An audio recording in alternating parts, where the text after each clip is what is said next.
My name's Adele Onyango, and welcome to another episode of Legally Clueless. No, seriously, I have no clue what I'm doing, but I'm pretty sure I'm not the only one. Welcome to this episode of Legally Clueless. Here's what's coming up. The pay at first was not making sense because she was also, I don't know how to put it, but I felt like she was using me to earn from what I used to be paid. Like she took the contract and the money that she was being given, she was not giving me the full amount. So she was being given, let's say she was being given like 200 Gs. She used to give me 10 Gs. Yet I'm the one who was doing most of the work. I was the one who was going there every day by 6 a.m. I was the one who was doing the requisition. I was the one who was doing the emails. I was the one who was doing the hairstyle of the episode.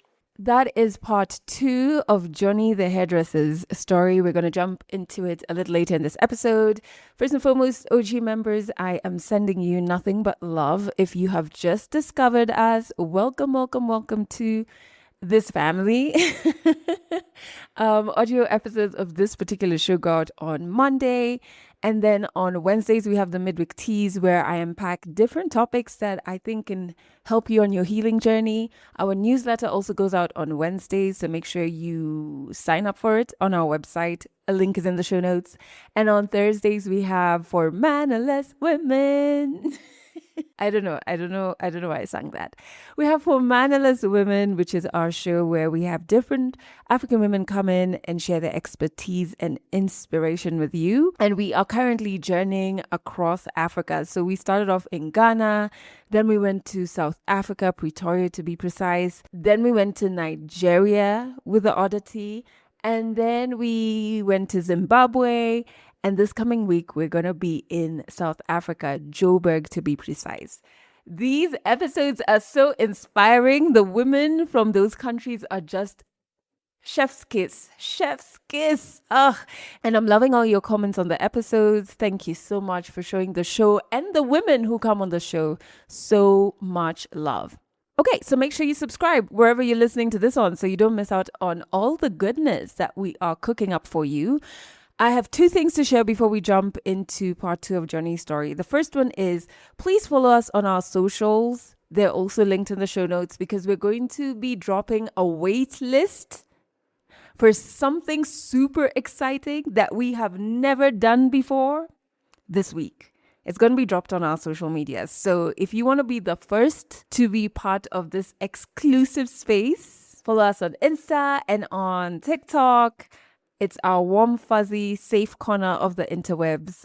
They are linked in the show notes. That's one. The second thing is coming up on the 25th of July is our next wellness talk, and it's all about divorce care.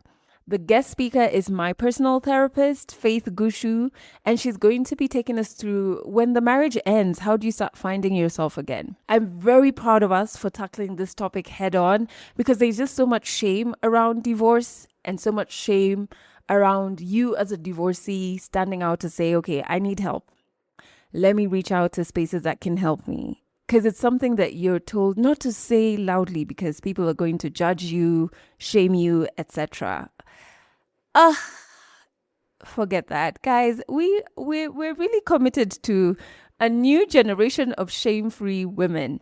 I'm a divorcee. It's an experience. Going through divorce, it's an experience that made me meet the best version of me because of the work that I did with Faith during and after my divorce. The work that I did with her entailed navigating all of the losses, not only the loss of a partner, but there's so many other losses that come to the surface when you're going through divorce. And so this wellness talk is for anyone navigating divorce, separation. Maybe you're supporting someone who's going through that journey. And we're going to explore the many layers of grief that come with divorce. How do you rebuild your identity after that relationship ends? How do you start processing the shame and the self-blame? If you have kids, what does healthy co-parenting look like? Is it a unicorn? Is it something that doesn't exist, or can we actually create it?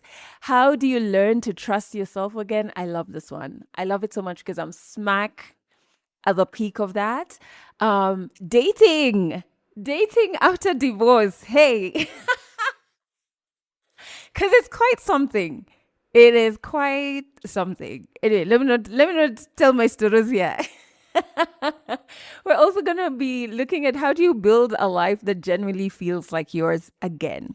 So it's a safe space, it's a compassionate space, and you don't have to come as anything other than yourself. There's even an opportunity during the wellness talk for you to ask Faith any questions you have anonymously. Tickets are 1,000 bob only, and it's virtual. So wherever you're listening to this on, you can jump in, join us, okay? And you can grab your tickets right now. Link is in the show notes. Remember, we try and keep our wellness talks to be intimate. So tickets are running out fast and we have a limited number just because we want to keep it nice, tight, and intimate. So if I were you, I would grab my ticket right now.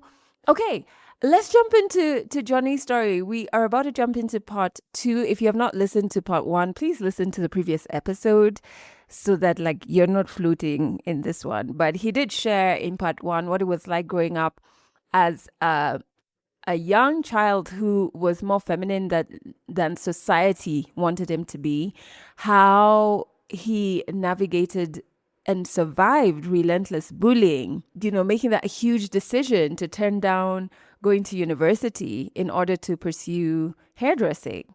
And so this time around, we're going to pick up his story as he enters the industry with almost nothing except determination. And he discovers that this success thing isn't just about talent. Sometimes it's about knowing when to stay, when to leave, when to bet on yourself. 100 African stories on Legally Clueless. Stories from Africa. So I left that guy. He was like, don't, if you leave, you cannot be accepted anywhere else. Like small threats. And I'm like, it's fine. If worse comes to us, I'll just go to Strathmore, either way. So I went to Mombasa Road. That salon was in a mall. It was a bit better. The staff were a bit more professional. Went there as an intern. Within 2 months, I proved to them that I can do more than being an intern. So I was doing all the services. And in such high-end salons, we have different departments. There's the braiding department, barbering department, coloring and chemical services. Then there is the massage. Now for me, I used to do everything. So when I get a client, it was first come, first serve basis. When you get there earlier than anyone else, you'll get the first client. When the first client comes, you'll be assigned them to you. So I used to get there very early. By 6, I was there because I was used to 6. But now the call time in this salon was 9. So I go there by 6, do what I'm supposed to do. I get the first clients. And in a span of, I think, 3 months or 4 months, I started earning commissions of 70,000, 50,000. Yes, things escalated. Yes. From 4,800, I went now to start earning. And that's my commission. Now that's after because in salon setups, normally they work with commission. So if you get a client who they are charging 3,500, 40% is yours, 60% is the salon's owner. So if you earn 50,000 as your commission, how much have you brought to the salon? Yes. So, and the owner was so impressed. She was like, oh my God, Johnny, clients love you. They want because now I went there with the new age technique, not the technique that they are used to. I was the first person to introduce them to wigs. They've never seen a wig before. I was the first person to sew in a human hair on a client. I was doing styles, bob, I was doing above and beyond. Kierere. I was putting myself forward so much. So they were so intrigued with that. We used to be awarded as the braider or the hairstylist of the month, and all for 3 months consecutively I was nominated and I won with a bonus of 5k 10k on top. So I really worked so hard to earn. So I started sending money back home. I told my mom, this is my first salary. I remember the first salary I got was like 40K. 40,000 Kenyan shillings from 4,800. So it was like 10 times more. Because that day I told my brother, don't pay don't contribute rent for this month. I'll sort it, everything. Then I told my mom, I have I got my first paycheck today. I've sent you something small. Something small was like 10 G's. And she was happy. So things went well, started getting higher commissions, 100K. Like, things are looking good. We even moved out from our house. We went to a better house with my brother. Like, things were now getting better. And in the same light, I got a call from K24 Media House, and they were like, hi, we got your contact from Ashley's. We always pick the top 3 students every year to come intern to our station. And they were like, in the internship, you'll be paid. I was like, how much? 30,000. For how long? For we only need 2 hours of your day. So I was like, you want to pay me 2 hours of my day, 30,000? And we're like, yeah, come. When are you available? I said, today. So after work, I told my boss at the salon, I told her, I got a job from K24. They want me to be their hairstylist. She was like, go, Johnny, go. Don't feel like you are doing anything wrong. Just go. I want you to grow. She was so supportive, Aki. She was like rooting for me. She was like, Johnny, we don't deserve you here at this salon. They were like, Johnny, you came and showed us things we've never seen. So you just go, then let me know. In my mind or in my head, I was like, I want to show my mom the full potential that I have. I did not look about the money, honestly, at that time. And I knew K24 was strategically the best position to put myself into. Why? Because of these celebrities that I was styling, the news anchors. You see? And I went there and I was like, I will package myself as a celebrity hairstylist. You understand? So I went there not because I knew this money was kidogo. It was little. Because I was like, I'm getting commissions of 50K, 70K. On a bad day, I would go home with 50K. On a good day, I'll go home with 150. So I was like, this 30 is pocket change to me. I used to get clients who used to tip me 20 G's. Real. They used to tip me 10K, 5K. Yeah, like the tip was the salary from K24. But I wasn't there for the money. My end goal was to show my mom that, you see, I'm even styling Betty Chalo. Mom, you see, I'm styling Piera. Mom, I'm styling Nani. Like, I am the K24 hairstylist. And you know that time people used to watch news a lot. And people used now to adore the news anchors. Yeah. So people used to love the news anchors like in Betty Chalo. It was at that era where they were very, not like right now, people don't watch news as much, but they are still there. But at that time, Instagram was not even a big thing. So when you see you on TV, you are the real influencer. You're the real deal. You're a celebrity. I went for the interview, did my best. The guy told me, we are going to give you in 1 week. In a week's time, we're going to give you a call. 5 days after I was called, I was told, you got the job. And how do you want us to work? Do you want the morning shift? Because you remember it was only 2 hours of my day. So they told me, do you want the morning shift, the afternoon shift, or the evening shift?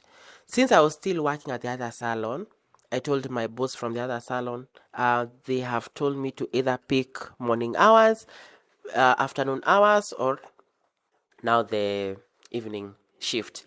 I was like, I'm going to take the afternoon hours since I'll be there salon in the morning. Then after salon, I go to K24. And it was working, honestly.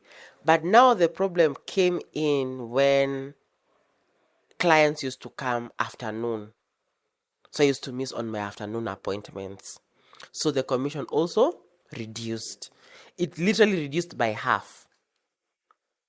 half. So from, let's say, 70 to like 35, 20, 30.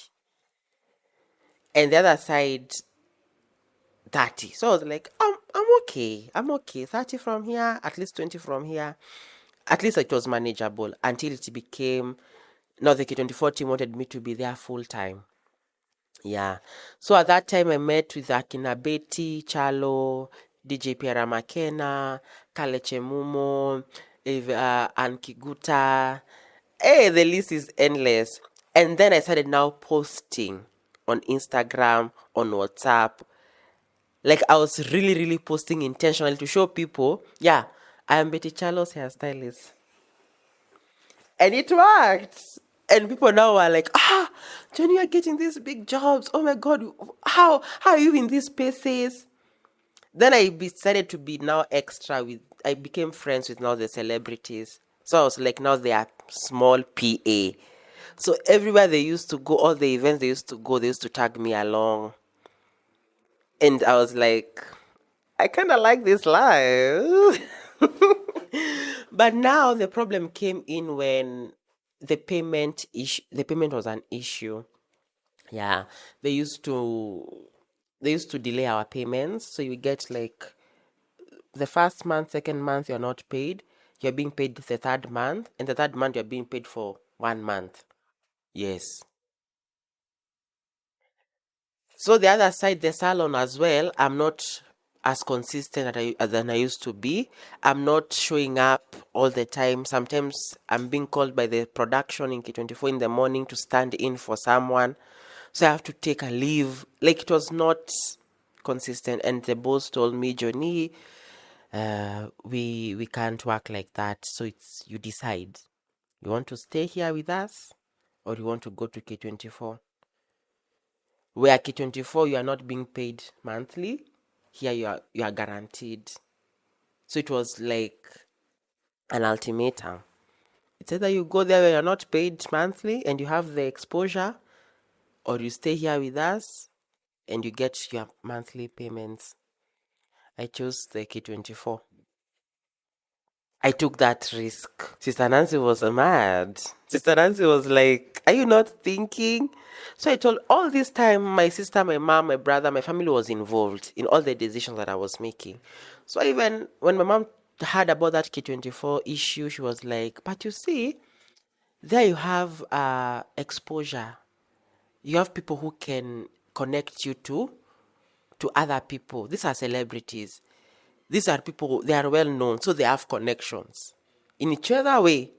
But this other side, you are earning good money. What do you want for your brand? I was like, let me stay at K24. But at the same time, since I'm going there for 2 hours, I'll now get other gigs aside. So I took the risk. I quit. But before I quit, the owner of the salon had told me, don't feel like you are not welcome. If things are not working on the other side, you can still come back. And that's one thing I respected her and I love her for her even to date. Like I didn't come out of there with a lot of anger or bad blood. It was very, very cordial. It was very mutual.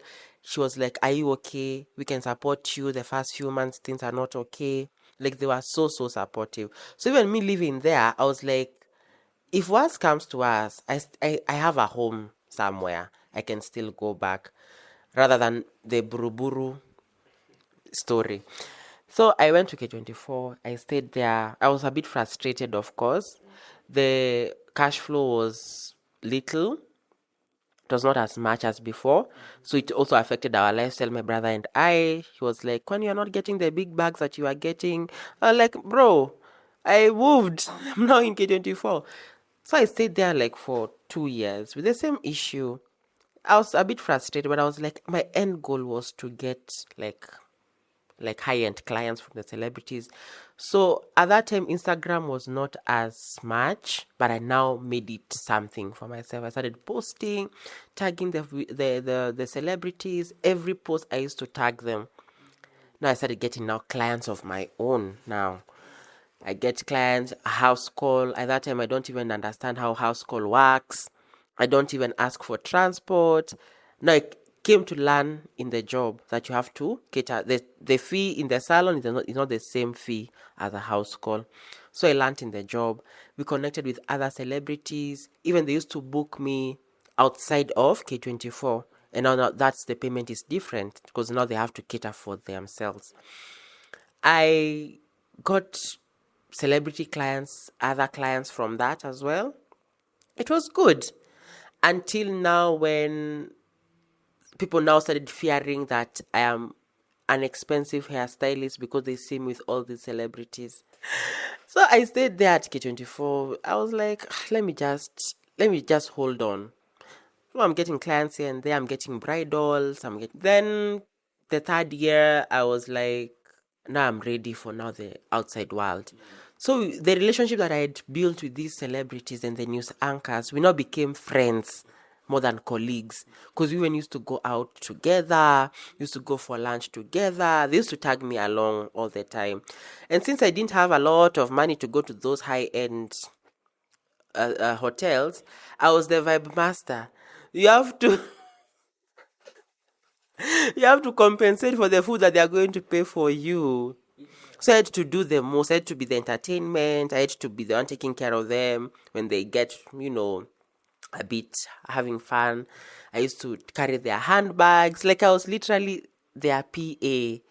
But in the long run, I knew these are the people I'm going to get connections with. So there was a lady, a news anchor, who was selling hair, human hair wigs. She got a gig at a production house. So K24 was a news entertainment thing, but now this one was a TV series.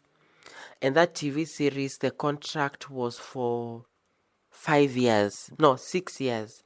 So if you get that contract for the next 6 years, Brother Bernard, you are being paid.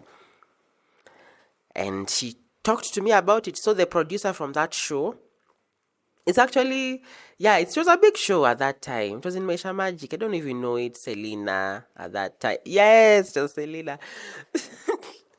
So, and I was a big, big, big fan of that program. Like I was like manifesting it without me knowing that I want to be styling their hair.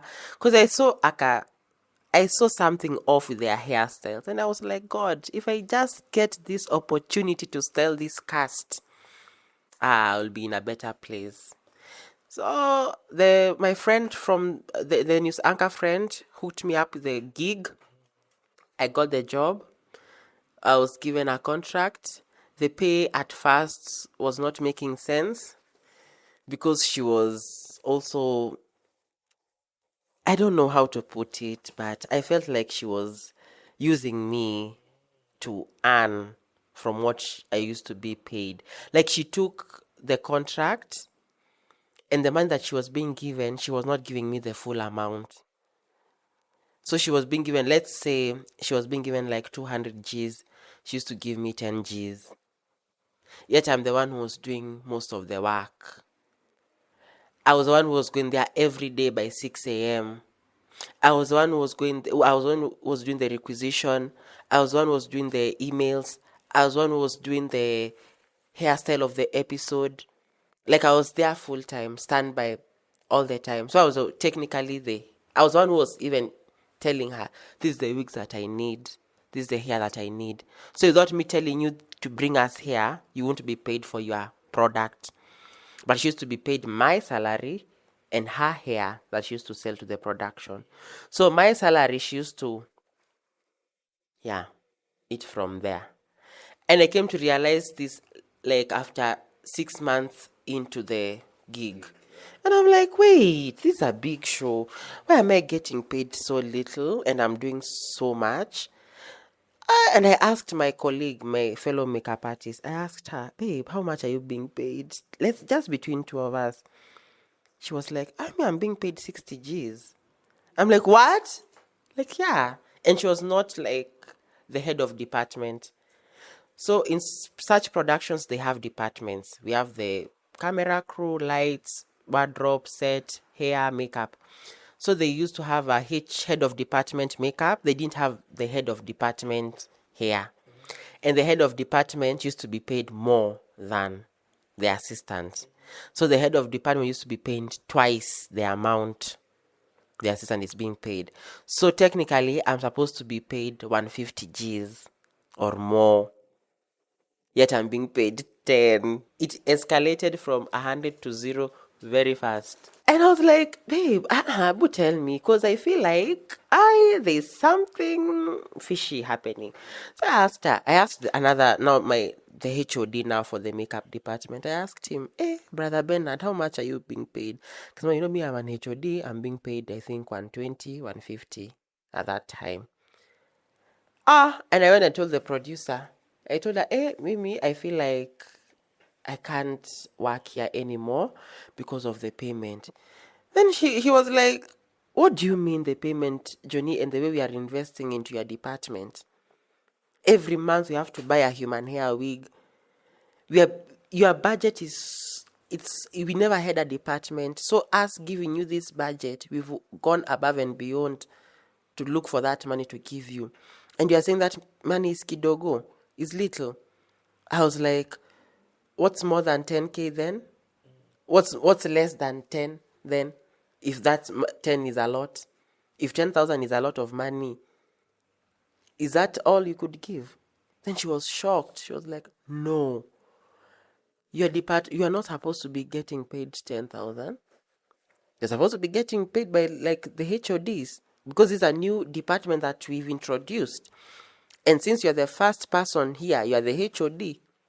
So technically, you're supposed to be paid like the other HODs.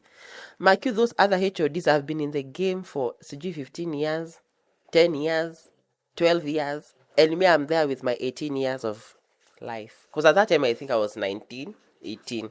Very young, very ripe from there. So I was going to meetings with people who are in their 50s. Then I'm being asked, Johnny, what's your opinion in your department? We good. So I raised that, and she told me the best way we could work around this is by you resigning. Then we give that contract directly to you. Because when you resign, we don't need her. Yes. So if you resign this job, you'll remove her from getting paid. And now we'll give you that contract. And that's what I did. Cool. So they gave me the contract. They were now paying me the right amount they were paying me. Of course, she was mad. She was like, why didn't you tell me fast? Why didn't you run through me fast? Why did you go behind my back? And I was like, why did you exploit me? And I had even asked you for a raise. I had told her, hata sinyongezee 5,000, Sister Nancy. Please, since now I'm full-time. She was like, no, we don't have budget for that. I'm like, but I'm the one even who goes for shopping. I'm literally doing everything for this department. She was like, nope, we don't have budget. So I had that pain. I was like, you also didn't consider me at that time, and I'm not going to consider you during this time. So that's how I came to be the permanent hairstylist for that production house for like now 3 years. So for 3 years, I was fully on set. And while on set is when I opened my Instagram account. And I opened my Instagram account immediately after I finished college. I went to Buruburu. I was not posting much. Went to the other salon in Mombasa Road. I started posting a bit. Then when I went to K24, I started posting now the news anchors, the celebrities, and the page was now growing. But when I came to this other production house, it was at that time that program, the TV show, it was a series for like it went on air for 6 years. Yes. So we had a contract for long term contract, and it was so good. So mi nikakaa hapo. I was like, I'll stay here. I'll post pictures. I was posting the cast. I was posting until it was now like a household name. Johnny is the celebrity hairstylist for K24 and this other Maisha Magic East production house. And that's when my page started growing. I started getting more clients. I started getting referrals. Other media houses were reaching out. But I was fixated into that because I couldn't take any other job because I was full-time on set. But on weekends, if I got a wedding, I used to sneak out a bit, tell someone to step in for me, tell them early in advance, send an email, because it was giving corporate, but creative version of corporate world. Yeah, it had structure, and that's one thing I wish most productions should have, or rather most creatives, they should have structure, business strategy. They should have mutaratara, wakuwe wamejipanga, because most creatives, they are very creative, they are very enthusiastic, they are very vocal, but they don't have structure. And that's one thing I learned from that production house. Even though we are creatives, we have boundaries. We were not allowed to drink on set. We were not allowed to do drugs on set. Literally, it was a very strict program. 6 a.m. should find you there. And if you misbehave, suspension for 2 months. Yes. Yes. So I learned that from them, the consistency of discipline and everything. And I was like, oh, the reason why this program is doing so well is because of this structure. So I stayed there. I didn't stay there till the end of the season, because I left, I think, one season to the wrapping season. I left because I felt like I wasn't free. I felt like I was doing the same thing every day, every day, every day. I wasn't allowed to do other things on the side because I'm full-time. I wasn't allowed to go to other gigs. Even if I go, it's like bahati nasibu. Najificha. I come back. I tell someone step in for me. It was a lot. So I decided just to leave, and I left the production house and I went to do other things. Now, here's where the danger is. I've left that job, which was paying me monthly. And at that time, I even bought a car, like a second hand match, Brother Marcus. Yes. Yeah, within that production, bless them, wherever they are right now, they really came through for the crew. Because this is consistent money, it was good money. So you could panga yourself. So when I left, I didn't have a plan to, what's next. I didn't have a plan B. Because I left, it was a lot going on. I quit, actually. It was not like a decision that I made over time. It's something that I decided, enough is enough. I'm quitting, I'm going. That's it. Based on the ultimatum they had given me. Because at that time, when I was still on set, since the better part of the day I was on set, I used to go home and do content for my TikTok. So actually, I started doing TikTok during that time, 2020. Then the content was trending because they are like, hey, who is this new person? It's a cross-dresser, it's a guy who's doing makeup, who's doing hair, so the videos were really going viral. And I remember the first gig I got, I was still working there. I got an international brand. They paid me so well. And I was like, oh, actually, this is nice. So I felt like at the time, my colleagues and the people who had employed me, they felt jealous. And they now started saying, oh, this is a family show. You cannot be advocating for family setups and all that. Da, da, da, da. Yet you, a guy, you're going behind the curtains and transforming yourself to a girl. What are you trying to show the kids who are watching the show? Then I'm like, but I'm not even an actor there. I'm not even cast. I'm literally behind the scenes. No, and they were like, but you post on your socials. You are official hairstylist. So they called me for a meeting. Once the videos were trending, they called me in a boardroom. They were like, Sister Nancy, Brother Marcus, choose one. It's either you stay with us and you stop doing those shenanigans. They call them those shenanigans you are doing. Or you go and continue doing those shenanigans. Remember, the executive producer was my friend. So before that, she had informed me, she had briefed me that, hey, unaenda kuvutwa juu ya the TikTok videos that you are doing. So do this. Say that you're going to stop doing the videos for now, like for 2 months and so that we can retain you, because I don't want you to go. And I was like, cool. So when we got to the meeting, I was asked by the client and the bosses, hey, Brother Marcus, do you want to stay with us or do you want to go? I was like, I gotta go. You could see the disappointment on the producer's face. She was pissed. Alishika tu tama kasema, guy, what? Why? Like she was talking to me through her eyes. She was like, no, and that's how I left. Catch more African stories in the next episode of Legally Clueless. What an incredible story. That is just part 2. My goodness. Johnny's energy is quite infectious. And I think one thing that stayed with me is that you've got to just be bold. You've got to be courageous in life, right? You've got to make that courageous decision because internally you know why you're making it. And even though people around you might be like, are you being a bit delulu, or like, what's happening? You're not doing the safe thing. You're not taking the safe option. You've just got to courageously make the decisions that you know by yourself is what is serving your journey, serving where you want to be, and only makes sense to you. I really connected with the part where he was talking about like taking a pay cut because he was committed to his bigger vision. It reminded me of when I was leaving radio. I was on a breakfast show and everybody thought I was mad, but I just knew, and I can't tell you how, I just knew there's something bigger for me. I need to jump now. And if I don't jump now, I'm going to be stuck here. I couldn't explain it to anybody else. And I really think no one has to understand your vision but you.